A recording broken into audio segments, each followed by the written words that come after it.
Now then, just a brief introduction here. This is the 4th iteration of this video. You make a video, you start editing it, and you realise it's not what you want to say, and therefore you have another go and another go, and in the end I think we're about right. So please comment, alright? Just comment upon the content, you know, what you think, etc, etc, alright, because I put a lot of work into this one. Right, let's crack on. Now then, this is an interesting story about lithium iron phosphate battery cells and the knock-on effect of things. How things start off over here and they change. Yeah. So both Owen and myself got hold of some of these. They are 70 amp hour prismatic lithium iron phosphate cells, 3.2 volts. Yeah. And I had some, he got some, and we built a pack. Now fine, we got a pack there. They're all in series, but you know how things change over time. So as that was happening, I was changing over from lead acid to lithium iron phosphate using Pylon Tech batteries. Okay, yeah, fine, yeah, there's a changeover period. The lead acid was going, I sold some of them, I scrapped some of them, this, that and the other, and we got some Pylon Techs. And then some of you will know from a couple of years ago, one of those things happened that you just go wow, yeah, and some Voltacon batteries turned up, yeah, and they're 5 kilowatt hours each, yeah, and but they're 16S, whereas the Pylon Techs are 15S, meaning 15 cells in series or 16 cells in series. So the two are not compatible. So what it meant was, effectively, the pack that we'd built from these cells became a bit redundant, yeah, and it contained very good cells and not so good cells, yeah, and that is all fine if you keep your discharge down to 50% maximum.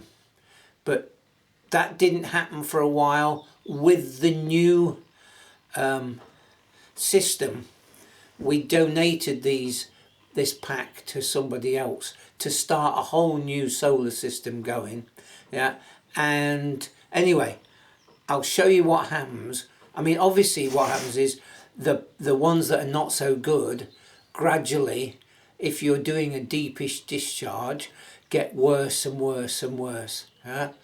And you know, you're not starting off with all the cells the same. So let's just have a look and we'll go as far as we can see.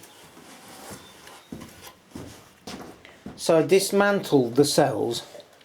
Basically I gave them a bit of a boost, 10 minutes or something like that, as a pack,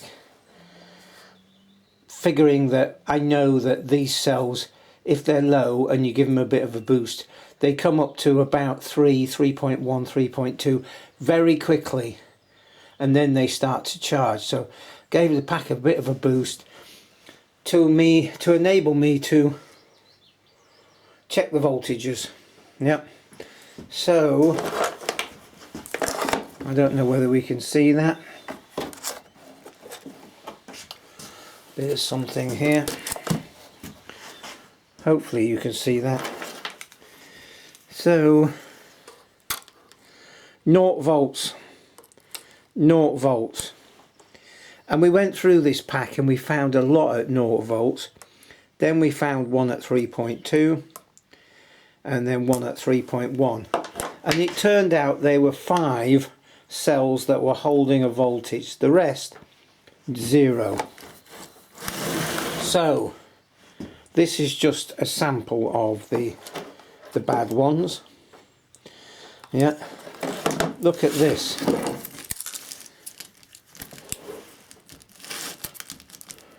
Yeah, so it's expanded on all sides. They're all curved. Yeah, and then I noticed this one, which had obviously got a lot of pressure inside it and popped out what I can only assume is a pressure release valve. Yeah, and I looked in there and I thought, what are those tubular things there? So I got the angle grinder out and I cut one apart, and this is what's inside. They are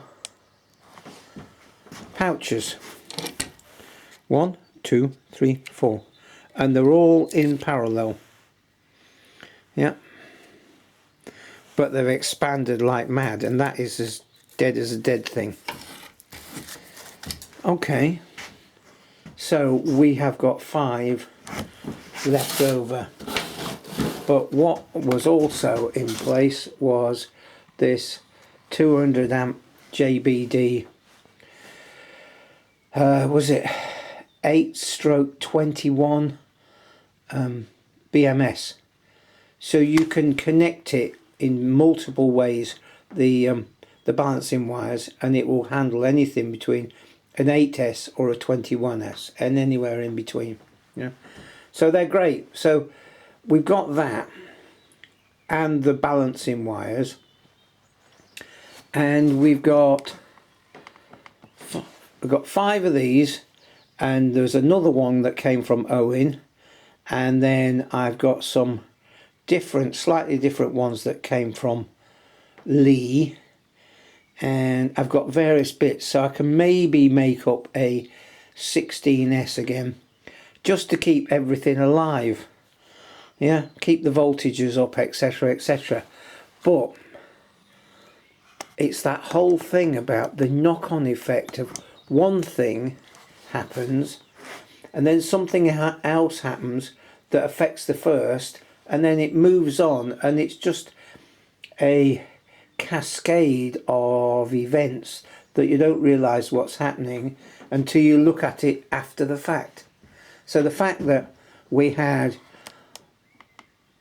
these cells from multiple sources, these are all reclaimed, they're not new, they're all reclaimed from multiple sources with multiple efficiencies and conditions, all holding a voltage, but some of them when started off at 0.5 of a volt and then were charged up, whereas other ones were started off at 3.2. So obviously the ones at 3.2 were a lot better than the ones that had slowly degraded down to 0.5. And you put them together with a good BMS and you think that'll be fine, but it's the aftercare.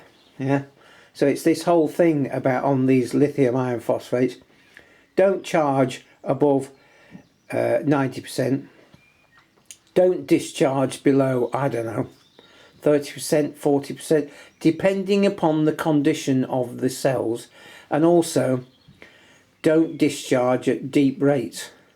You know, if you've got a 3 kilowatt battery, don't be discharging at 800 watts.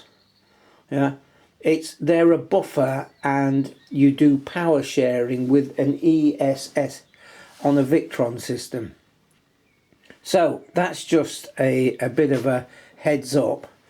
Don't discharge at too deep a rate, and don't overcharge and under discharge, etc. And look after your batteries. But you've really got to know what's what. I mean, on my system, I got a 51.2 volt system, which is a 16S, and I don't charge above 54 volts. Although you could actually go to 56, but there's no point, because you don't gain that much more, but you gain quite a lot of damage, and I don't discharge below about 40%. Yeah. So you just got to set your rules and set your expectations, and don't expect it to do everything. Power sharing, it's a buffer. It keeps up with your basic loads, but don't expect it to do everything. Yeah, comment, discussion. It's an interesting story how things can go really awry. Look at the swelling on that. Yeah, really. Yeah, right. Catch up with you soon. Cheers for now.